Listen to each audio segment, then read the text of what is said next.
Hi everyone, this is Svi Walter. I'm recording my video for our first week's class assignment, and I figured I'd take the opportunity to ask for some advice.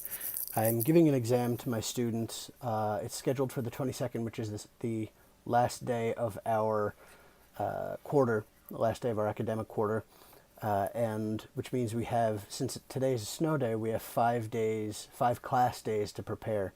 I'm going to be giving them some MobyMax assignments. I'm going to be giving them some Discovery Ed assignments, both of which I still have to look up.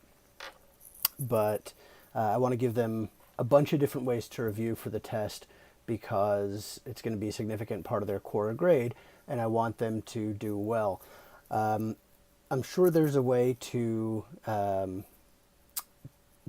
switch back and forth in YouTube so that I could show you my screen directly, but since I don't know how to do that just yet, I'm going to aim the camera at my work laptop and show you what I've got. So I'm not sure if you can see that each section of the outline that I've made, of the study guide that I made, is color coded.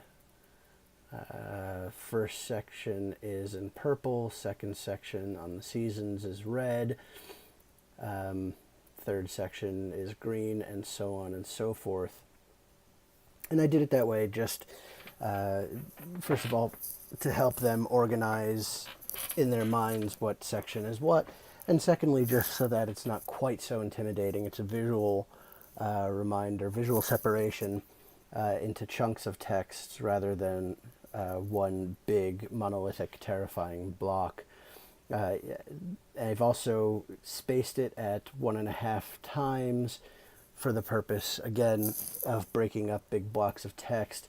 The downside of that is, as you can see as I scroll down, that there are almost 5 pages, that's 5, I'm not sure if you can see, almost 5 pages in the study guide itself, plus an additional just over a page of definitions, which are bullet pointed, again, for ease of comprehension.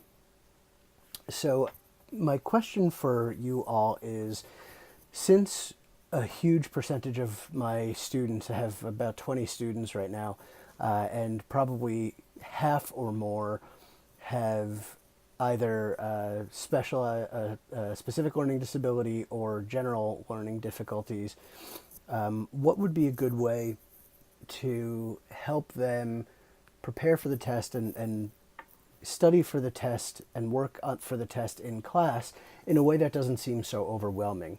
The plan for the exam itself is to have some true false, some constructed response, short answer, some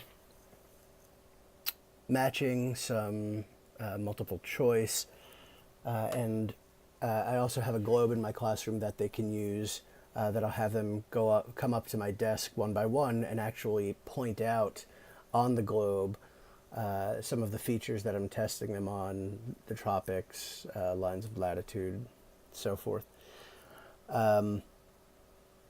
So aside from breaking the material up into sections, into color-coded sections as I've done, and breaking the exam up into different kinds of questions so that it doesn't look like such a big monolithic block, what are some of your suggestions for how to make the material less intimidating, how to make the exam itself less intimidating, so that all of my students can do well? So any suggestions you have on that score would be greatly appreciated.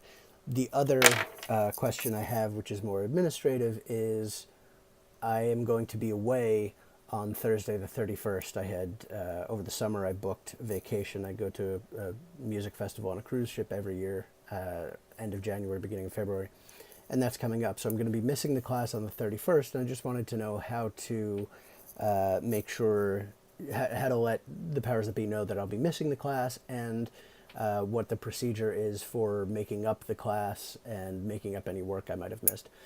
So I think that's all for now. Again, please feel free to comment on my video, with any suggestions you might have, with any answers to my questions that you might have, and I look forward to seeing you all next time.